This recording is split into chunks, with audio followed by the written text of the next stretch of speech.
Jimmy Marx. Oh, holy shit, Westchester, Lacava, what's going on, folks?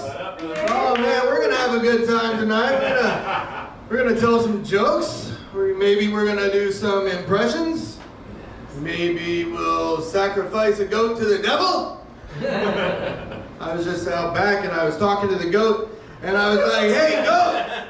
I was like, hey goat, are you all excited to get sacrificed to the devil? And he was like, meh.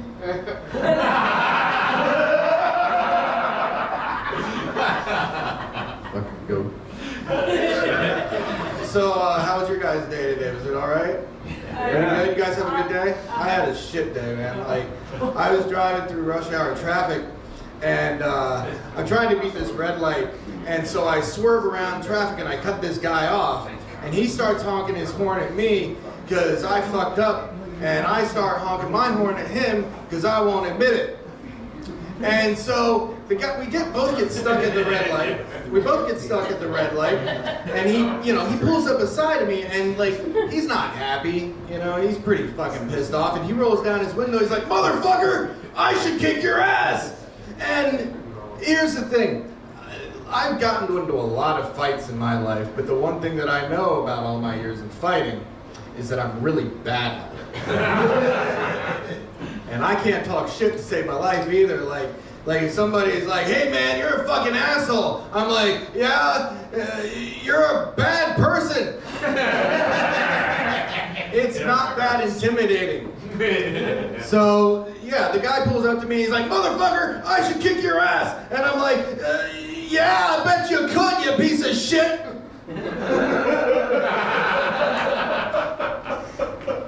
And I rolled up my window and I just stared straight forward for another 20 seconds, just totally motionless, because if I don't move, the large angry man right next to me might forget I'm there, So the light turns green and he goes through the intersection, plows through it, and I'm like, "Fucking pussy!" Found it. He didn't hear me because my window was rolling. I was just kind of screaming to myself. But you guys ever listen to a song and you don't know the words and you just make up your own words? So I was listening to AC/DC, that song "Dirty Deeds." You guys know that song? It's like the one where Bon Scott, he's like,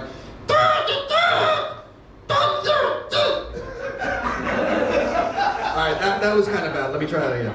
He's like,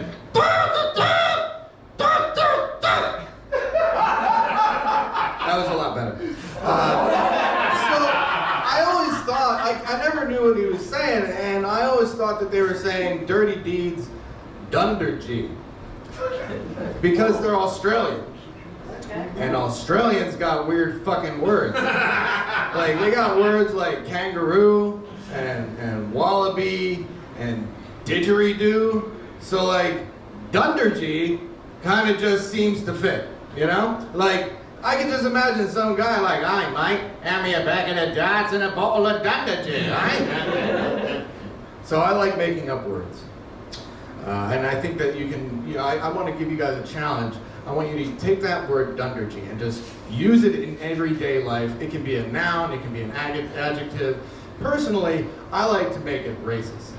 All you gotta do is just put the right, I like to put the right tone on it. All you gotta be is like, "Fucking Dundergees!" That's all you gotta do, now it's racist. Alright, so impressions, right? So this is my new impression, alright? Wait, did I have sexual relations with that woman? Thinking that was Bill Clinton has Alzheimer's. One more for you, another impression for you. Alright, this is my other new impression. This is called Winston Churchill Calls His Drug Dealer. "Yes, my good man.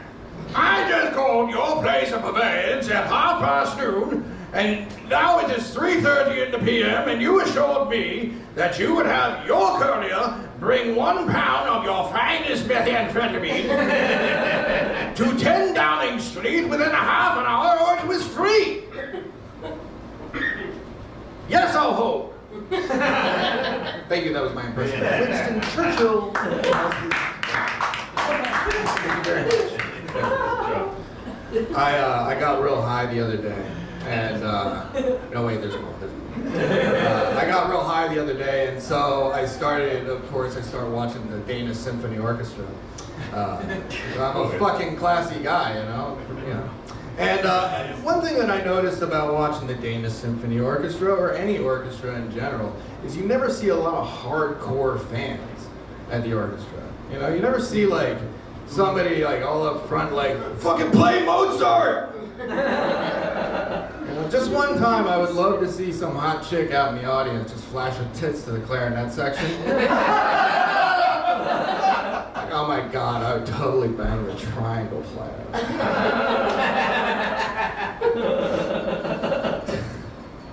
You know, you never see somebody, you never hear somebody saying like, hey man, you check out the London Symphony Orchestra last night? Fucking John Williams comes in wasted again, snorts a line of coke off a hooker's ass, and then just goes and conducts the theme from Star Wars. I was like, I fucking love that song, I'm gonna get out there, and I started picking. So yeah, I said I was pretty classy, right? And I just finished reading a book. I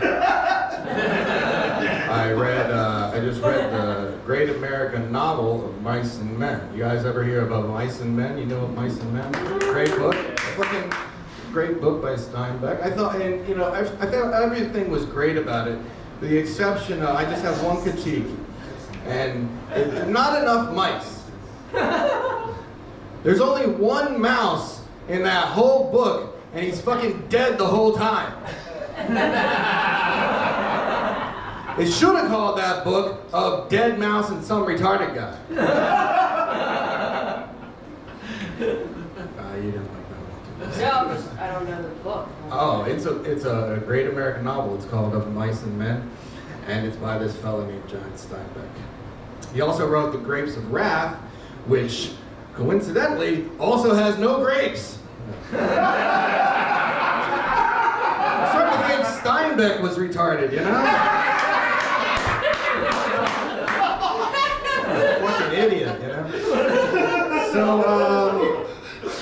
I've been working on this poem. I wrote a poem. You guys, I wrote this one.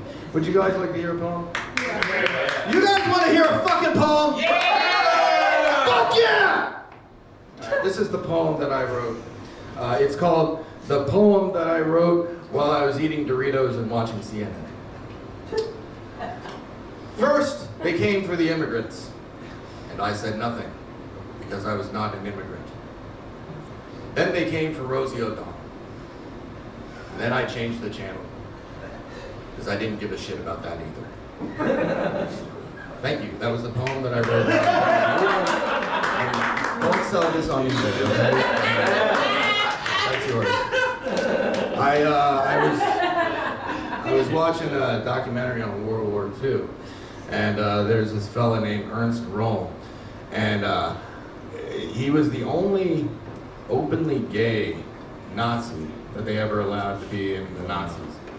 And I just, you know, it always made me wonder, like, what his speech was like at the Nuremberg rallies. What do you guys think that sounded like? You know?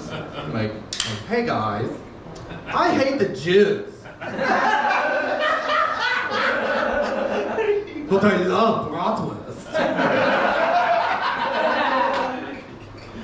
Yeah, the only openly gay Nazi in the Third Reich. I mean, think about it, like, how good do you have to be at your job that they just let you blow the Fuhrer every once in a while, you know? Fucking Patton's over there, he's like, that feller was the best thing that ever happened in a Nazi party. But it was gayer than 8 guys, fucking 9 guys, you know what I mean?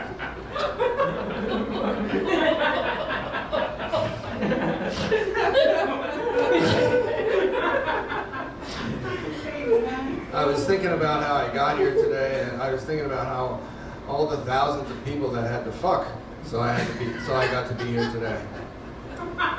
Like Like, not today. not here today. Like, we didn't have a fucking orgy somewhere. Like, hey, Jimmy Marx going over to Lacava, let's all start fucking each other. Gotta fill the cum truck. Got a cum powered truck. But no, I was thinking about all the thousands of people, like the thousands of people, my grandparents. I was thinking about all of my grandparents having sex with each other throughout history. Like, and I thought, like, it's just amazing to me, you know, all those things that, like if my great-great-great-grandfather had pulled out of my great-great-great-grandmother the night that she met him in a back alley next to a brothel in Berlin, there's a high probability I wouldn't be here. So it just makes me feel really guilty whenever I think about all my grandparents having sex.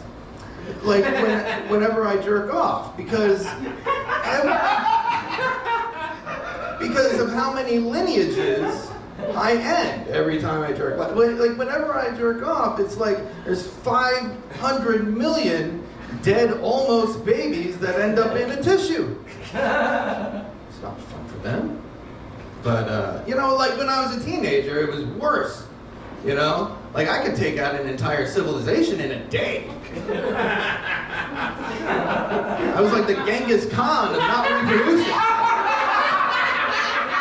It was an extinction level event. So it just makes me really appreciate all the things that had to go right just so I could sit on my ass and watch Murder, She Wrote, you know? You guys remember that show? Yeah. You guys know Murder, She Wrote? Angela Lansbury walks around town like a hot fucking piece of ass solving crimes and shit. Man, fucking Angela Lansbury. You guys know Angela Lansbury. She's in The Manchurian Candidate. She's in Ben Dobbs and Broomsticks. Gang Bang Granny 72. And Beauty and the Beast. She had a tail as old as time. Alright, that I didn't do the thing. Okay, I think this is my last thing for y'all, okay? This is my final impression. Okay, hold on, let me make sure I didn't forget any jokes because I didn't see the light yet. So, yep, okay. This is gonna be my last thing. This is my impression of Bill Cosby on his new instructional video series, Bill Cosby's School of Bartending. You see, you take the Quaaludes and you stick it in the bottle, and then you swirl it around, and you give it to the lady and she drinks it down, and you say, you just got